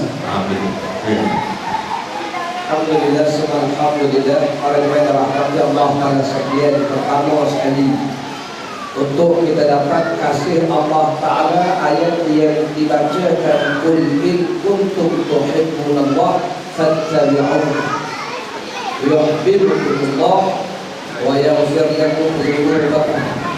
Di dalam ayat itu memang Allah sebut terang-terang, katakanlah kepada seluruh manusia, wahai Muhammad, beritahu manusia kalau kamu cintakan Allah, ikutlah Rasul sallallahu alaihi wasallam. Yuhibbukumullah. Yuhib itu jawaban kepada in kuntum, jika kamu ikut Rasul. Kalau kamu cintakan Allah, ikut Rasul itu, pasti kamu akan mendapat kasih Allah Subhanahu Wa Taala. Jadi mencontohi Rasulullah ini panjang ceritanya. Kerana ada sunnah Nabi yang wajib, ada sunnah yang sunat, ada sunnah yang harus, makruh dan haram. Jadi kita cubalah mencontohi Rasulullah sallallahu alaihi wasallam. Itu yang pertama, kalau kita nak jadi kekasih Allah. Yang kedua, kalau kita nak mendapat kasih Allah Taala, jadikan diri kita ni orang yang beriman dan bertakwa. Kerana Allah berfirman dalam Al-Quran, ala inna awliya Allah la khawfun alaihim wa la hum yahzanun alladhina amanu wa kanu yattaqun. Allah berfirman dalam Al-Quran, ketahuilah olehmu, sesungguhnya kekasih-kekasih Allah itu. Allah sebut kekasih Allah, awliya Allah, hari akhirat nanti tak takut, tak bimbang siapa tak kekasih Allah, mereka yang beriman dan bertakwa. Di sinilah kita ingat manusia ni martabatnya tak sama. Karena itu tidak semua orang yang Islam beriman. Yang kita nak masuk di golongan beriman, tak semua orang Islam beriman. Sebab itu apabila Badui Arab, Badui Arab ni, Allah saya ingatlah, kalau kita ni Badui ni orang pedalaman, dulu pedalaman tu, jadi panggil Badiah, luar bandar, Badiah, itu Badui. Jadi orang luar bandar ni mentaliti tu bukan tak cerdik, juga cerdik. Lepas tu kita tengok orang di luar bandar, kawan-kawan saya yang berceramah di luar bandar, kadang-kadang begitu Allah susah pun. Postman yang masuk, postman turun luka, masuk sungai yang tak suat rumah ada untuk mati. Kata postman susah juga kau cari kata untuk mati. Lain kali yang susah, pos ajakkan senang. Tak ada postman. Isu pos buat bantar ada, pos ada dia. Allah, mentaliti dia bukan tak pandai, kurang sedih dia. Itu baru satu cerita. Kau kata ustaz-ustaz ceramah ini ajak masuk Islam. Datang missionary Kristen masuk Kristen. Datang ustaz-ustaz ceramah masuk Islam saja. Bagi missionary bagi duit masuk Kristen juga. Akhir sekali kata ustaz akan kita sudah Islam. Dia kata ustaz jangan marah. Ustaz Islam baru satu kali. Kita orang sudah 10 kali Islam. Ulang dah. Tak penting kemah. Itu belum lagi larang dia makan itu binatang yang haram. Apa nama? Hindi. Kalau rumah dia penuh hindi. Ustaz kata ini haram. Jangan haram dia suruh. Habis clear. Ustaz suruh tapi mau tanya mana pergi. Ustaz bilang haram tadi kita kenduri semua. Lah dia kan dia faham. Dia kenduri habis. Minggu depan penuh balik rumah ini. Ustaz katakan saya sudah bilang tak menggunakan haram. Itu semalam Ustaz ini hari sudah hari. Apa jadi? Ini hari bagi kita masuk Islam. Sudah tak penting jawab. Abadi cerita. Jadi Badui ini masuk Islam di zaman Rasul sallallahu alaihi wasallam. Kata Badui ini amanna, kami beriman. Allah turunkan satu ayat, "Qul lam tu'minu walakin qulu aslam." Katakanlah kamu belum beriman, tetapi katakanlah kami telah Islam. Itu dalil menunjukkan kita ni nak jadi orang yang Allah kasih. Tak cukup jadi orang Islam, kita jadi orang beriman. Kalau boleh jadi golongan yang bertakwa. Kerana orang bertakwa ini Allah beri macam-macam balasan di dunia dan di akhirat.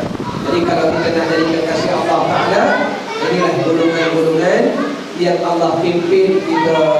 Jadi saya rasa dengan jawapan itu saya harap saya tidak akan dipandang lagi.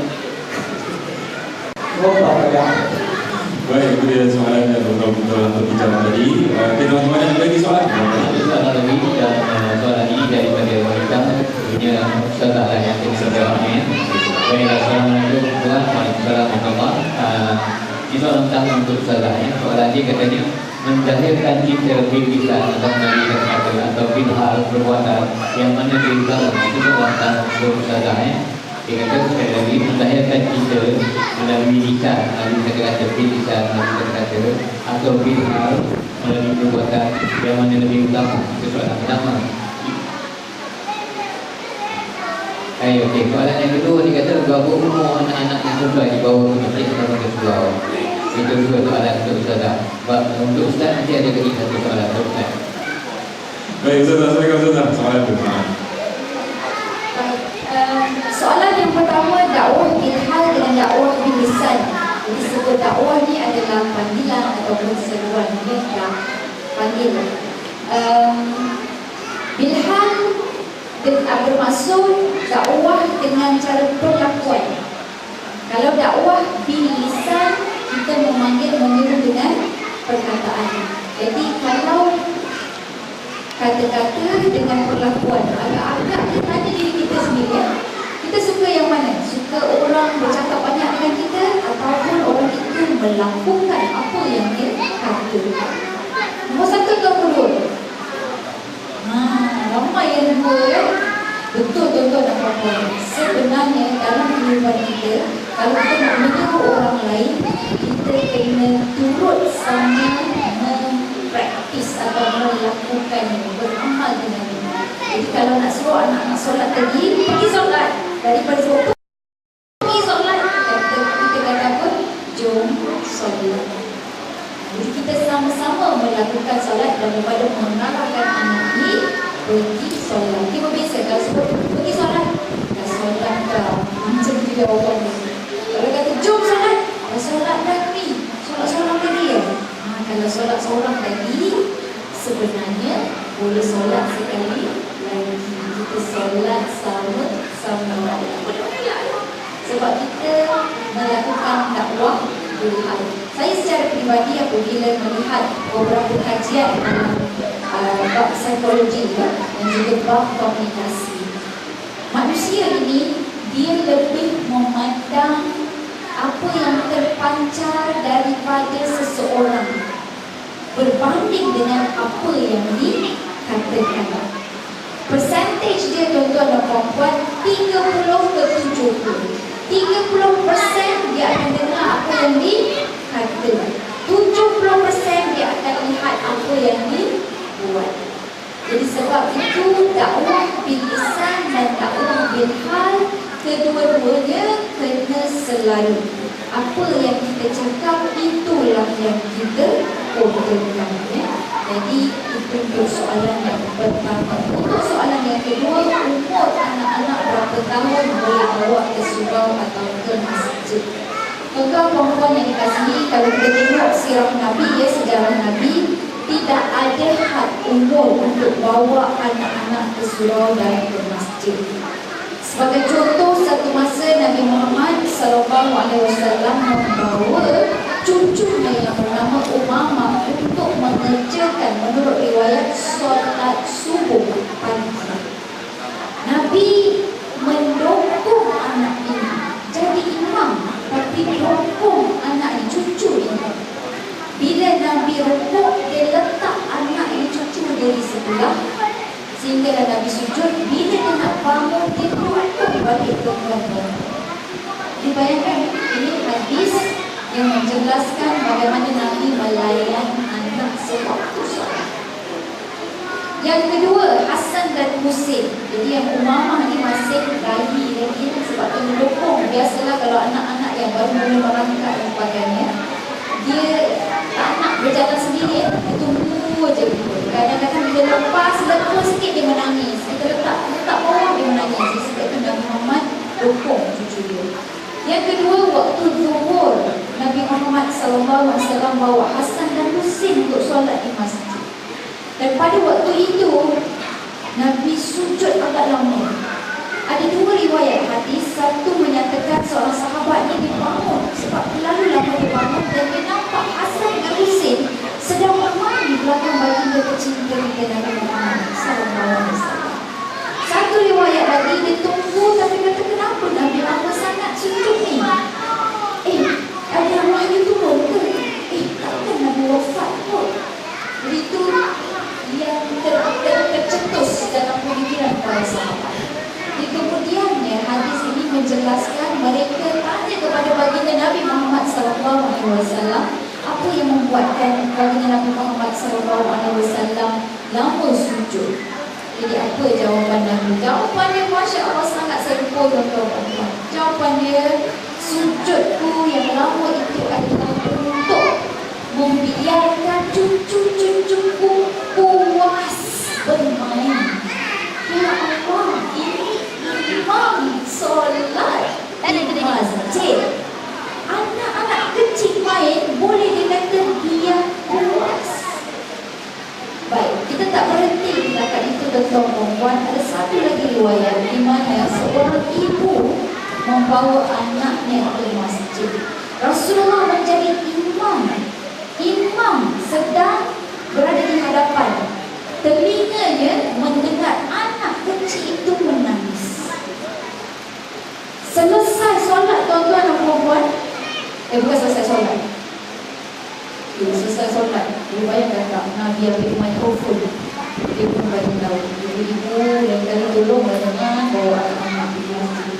Tak Nabi sebut tu.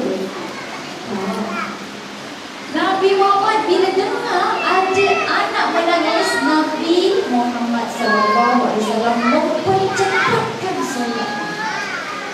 Tak ada pun buat pengumuman ibu jangan bawa anak. Ibu berapa tahun je boleh masuk masjid. Orang lain pandangan seorang ibu. Jadi sekarang ni kita nak tanya, habis tu macam mana nak khusyuk dalam solat? Cuba tanya tuan-tuan perempuan, kalau anak-anak tak ada, betul ke boleh khusyuk dalam solat? Kalau anak tu tak ada sebelah kita, tak khusyuk juga.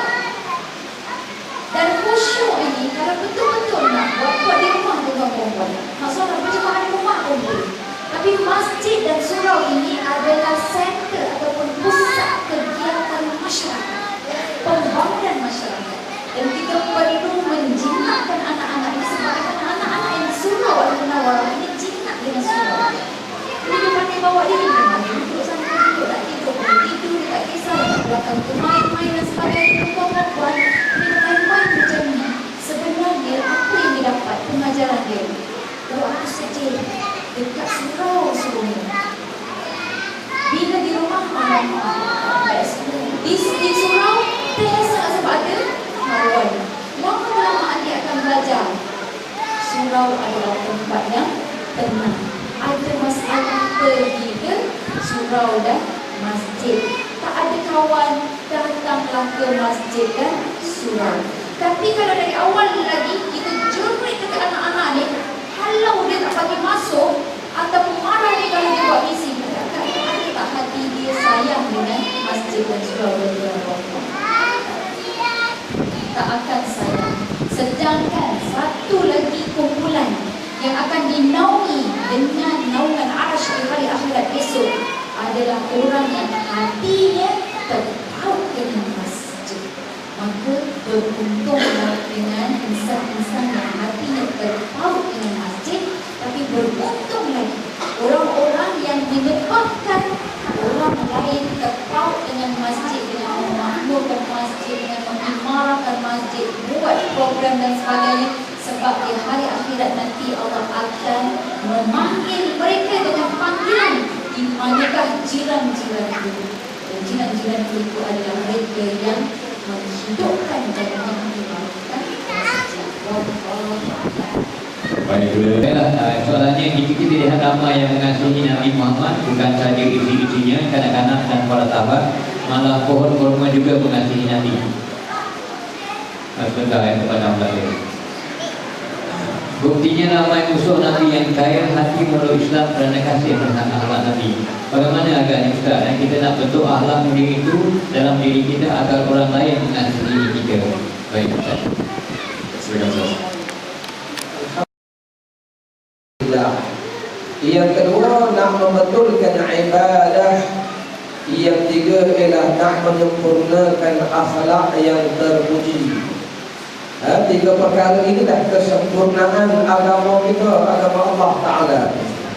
Karena itu akhlak inilah yang Nabi pernah sabdakan, Azqalu ma yudha'u fil mizan khuluqul hasan aw kama qala. Besok di hari akhirat kita ingat yang paling berat atas timbangan neraca, puasakah, sembahyangkah, hajikah?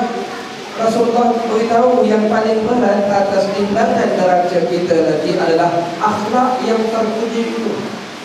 Karena itulah kita ini dalam semua keadaan, akhlak ini yang perlu kita utamakan. Akidah sebagai asas, ibadah sebagai tiang seri. Tetapi akhlak ini penyempurna. Contoh macam rumah kita. Rumah kita ni ada tiang, ada dinding. Rumah kita kalau ada tiang, ada dinding, tapi dinding tak ada simen, tak dilebur, tak ada cat, tak ada apa. Kayak tu orang perempuan ni kalau nantilah menghias rumah, Allah pandai semua. Itulah namanya aksesori. Itu yang menjadikan rumah kita ceria. Kalau harap bapak-bapak lah tobat 5 tahun sekali tak buka. Orang perempuan tengok ada. Tapi orang perempuan Allah bagi akalnya cukup teliti. Dia berfikir secara mikro perempuan. Ini apa-apa asalkan gaya sudahlah. Ada kita kisah. Cak itu pun baru ni kan atas tak habis lagi. Yang penting gaya jadi kau ni. Itu saya sebutkan tadi, kalau tidak orang perempuan itu namanya cantikkan, nak mencantikkan sesuatu, itulah namanya akhlak. Kereta kita orang lelaki pada guna kereta kereta. Itu namanya dalam hidup kita, dia ada asas dia ada aksesori dia. Kereta ni kalau ada tayar, ada steering, ada apa dia, ada pedal minyak, boleh jalan kan? Tak ada pintu, tak apa kan? Kereta juga. Tapi orang yang tak sempurna. Ada pintu, ada bodi, cat tak ada. Orang panggil tak sempurna. Macam itulah kita dalam ibadah, dalam hidup kita. Allah kena ada akhlak. Akhlak inilah yang menyebabkan orang berpikat dengan agama Allah Subhanahu wa ta'ala. Para jemaah rahmati Allah, kali itulah saya pesan diri saya. Dalam ibadah ini pun kita kena ada akhlak. Kali itu orang perempuan, ada orang lelaki. Salah tak kalau orang lelaki kita sembahyang pakai baju yang gambar tengkorak? Itu salah ke tak salah? Sah ke tak sah? Sah atau tidak? Menghadap kiblat, masuk waktu, ada wudu, tutup aurat. Sah atau tidak? Sah. Tapi beradab atau tidak? Tak beradab. Tidak ada akhlak menghadap Allah. Jangan kata menghadap Allah pakai baju gambar tengkorak. Menghadap Tuanku Sultan, ampun Tuanku, beribu ampun. Kata Tuanku, ini yang menghadapi manusia kata Tuhan. Gambar baju negatif. Apalagi Iron Maiden, heavy metal. Tahu tak tahu ni? Jangan Ustaz kalau orang tak. Nampak tak sopan, Tuanku Sultan, Tuanku berkata tak sopan menghadap. Dengan sultan pun kena ada adab dan akhlak. Dan ini kan pula sultan, segala sultan, raja, segala makhluk manusia. Allah Ta'ala itu ada. Atau ada orang tanya soalan Nawawi, apa mana dalil Ustaz? Salah kaki dari kaki menunjuk arah kiblat. Nak cari dalil hadis, bukan hadis tak cukup. Tetapi kita ada hadis yang Nabi ajar adab dan akhlak. Kalau itulah kiblat ini apa dia? Kaabah. Kiblat kita Kaabah. Kaabah itu apa dia? Rumah Allah, Baitullahil Haram. Rumah Allah yang mulia. Apakah boleh kita menunjukkan kaki kita menghadap ke rumah Allah? Samalah Quran. Quran di atas ada patara. Dan kaki kita tunjuk Quran. Itu kalam Allah. Kalau Quran letak di lantai, itu namanya tak menghormati kalam Allah. Ada. Sama juga kita duduk kaki dan mak ayah kita, mana jadi menghalang. Disuruh kita memujiakan ibu ayah, dan itu akhlak kita yang terpuji. Karena itulah bila kita menjaga akhlak, siapa orang perempuan melayan suami? Kenapa lah? Cawan. Kenapa kita pesan ibu-ibu kalau ada cawan yang mahal, ayam abang, inilah cawan paling mahal ayam beli untuk abang. Sedia khas untuk abang. Ini bagi suami cawan plastik. Bukan salah dipanggil tak berapa nak comel sangat. Faham tak faham ni? Dia berbawa sini lah kita tak lain ni. Dia nak cerita akhlak ni, bukan marah, beritahu je. Ya. Kadang-kadang pinggan zinc, mak ayah kita jamu dengan pinggan zinc. Suami jamu dengan pinggan zinc. Suami tengok pinggan zinc, tengok pinggan kucing, lebih kurang je. Kata zinc 1 sen ayam ini. Biarlah bersama. Salah tak salah? Tak salah. Tapi kurang akhlak. Nah, di sinilah kita nak balik semula kepada akhlak yang terpuji tadi. Allah hadirin hadirat. Itu tak semua lagi. Hidam dan mampu polisi tadi. Bukan masalah beritahu ya. Tak apalah kalau majlis keramaian. Tapi kalau bagi orang yang sopan. Sebab kadang-kadang begini saya melihat kadang-kadang kalau di pejabat itu setengah-setengahnya dia melayan bos dia, cawan berdiri, cawan yang mahal. Kalau sumbing pun tak boleh, kita kena hormat bos kita. Suami sebagai big boss, ayah ibu kita ada, bos kita ada, dia beri nafkah kepada kita sampai masa dahulu. Ibu yang putus urat-urat yang melahirkan, tumpah darahnya, lebih daripada wajib dimuliakan itu. Karena itulah Rasulullah mengajar para sahabat supaya menunjukkan akhlak yang mulia di hadapan Allah, di hadapan Rasul, di hadapan manusia, menyebabkan mereka terpuji. Jadi kita kena balik kepada akhlak-akhlak yang terpuji ini supaya manusia di luar sana boleh melihat bahawa Rasulullah SAW telah membimbing dan mengajar kita Sebab bila sebut akhlak ini memang mengemuka dalam bab adab akhlak, memang menjadi satu tajuk yang khusus yang ditulis oleh para ulama. Antaranya apa yang ditulis oleh Al-Imam Al-Ghazali rahimahullah dalam kitab beliau Mau'izatul Mu'minin, bagaimana adab-adab yang telah ditunjukkan oleh Rasulullah SAW. Jadi saya rasa itulah yang boleh saya kongsikan, dan kemudian yang cerita dari anak-anak dia sebenarnya beginilah, saya nak menarik juga perhatian. Sebenarnya saya dulu memang anak-anak saya tak sampai Ustazah. Kalau Ustazah 6 saya 8, itu pun yang nyambil Ustazah. Itu pun 8, 2 kes tinggal 6 juga lah.